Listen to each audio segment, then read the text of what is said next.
नमस्कार दोस्तों। आज मैं क्लास 12 इंग्लिश BSEB का बहुत ही शानदार पोएम लेकर के आया हूँ, जिस पोएम का नाम है द सोल्जर। इसके कवि हैं रपर्ट ब्रूक। रपर्ट ब्रूक को वार पोएट के नाम से जाना जाता है और द सोल्जर जो है वार पोएम कहलाता है, क्योंकि यह कविता युद्ध के समय में लिखी गई थी। रपर्ट ब्रूक का जन्म 1887 ईस्वी में हुआ और मृत्यु 1915 ईस्वी में हुआ। इसका मृत्यु 1915 में हुआ था।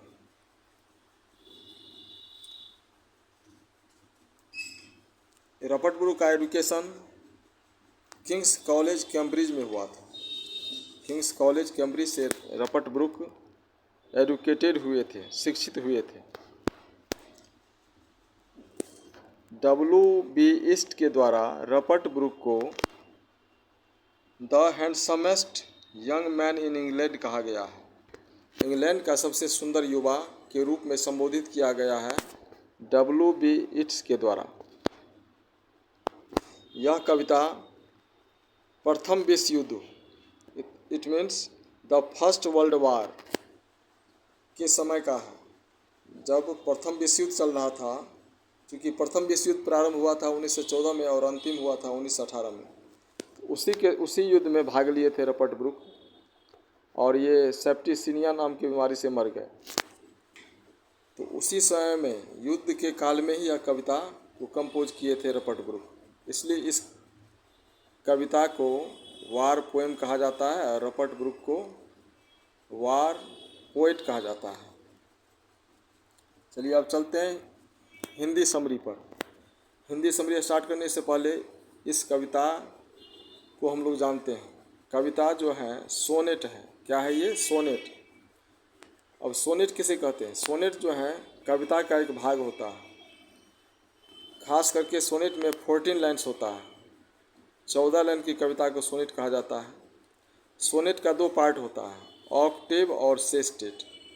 प्रथम 8 लाइन को ऑक्टेव कहा जाता है और अंतिम 6 लाइन को सेस्टेट कहा जाता है। यही सोनेट है, 14 लाइन की कविता। चलिए अब इसके हिंदी समरी को समझते हैं।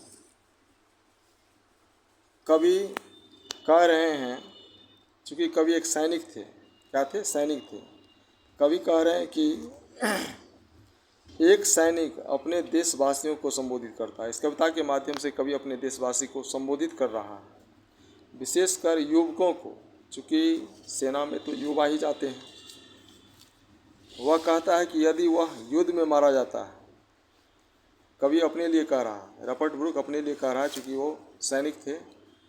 वह युवा को समझा रहे हैं, इंग्लैंड के युवा को, कि यदि वह युद्ध में मारा जाता है तो उन्हें उसकी मृत्यु पर शोक नहीं करना चाहिए। वे केवल इतना सोचें कि उसकी कब्र, चाहे वह कहीं भी हो, सदा के लिए इंग्लैंड की संपत्ति होगी, क्योंकि उसकी अस्थियां उसमें दफन हैं। वह कहता है कि वह इंग्लैंड में पैदा हुआ और जीवन की सब उत्तम वस्तुएं उसे वहीं प्राप्त हुई।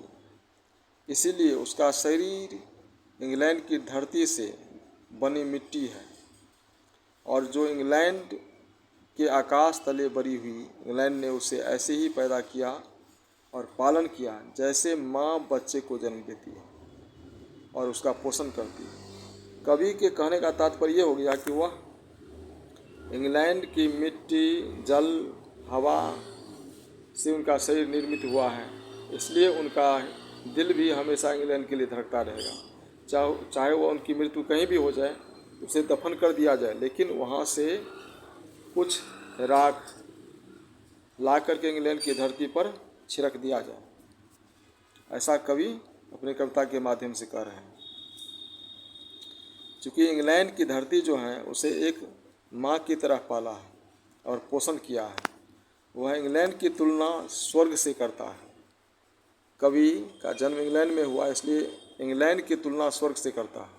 कहा जाता है कि प्रत्येक व्यक्ति का जहाँ जन्म स्थान होता है उसके लिए वह स्वर्ग के समान होता है, क्योंकि उसी जन्म स्थान से वह धरती पर आए।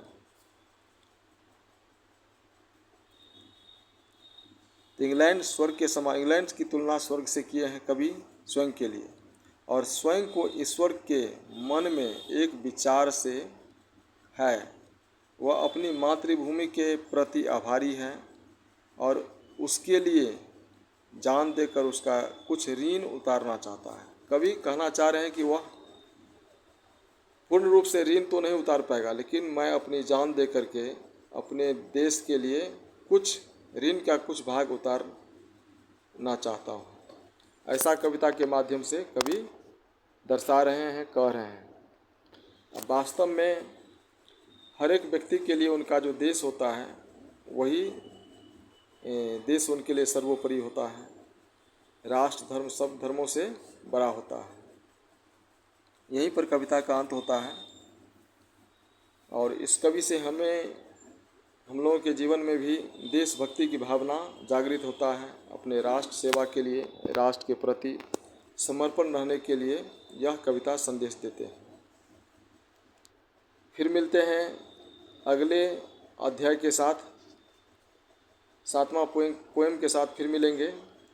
आप लोग इस चैनल को लाइक कीजिए, सब्सक्राइब कीजिए और कमेंट कीजिए। Thank you very much watching for this video.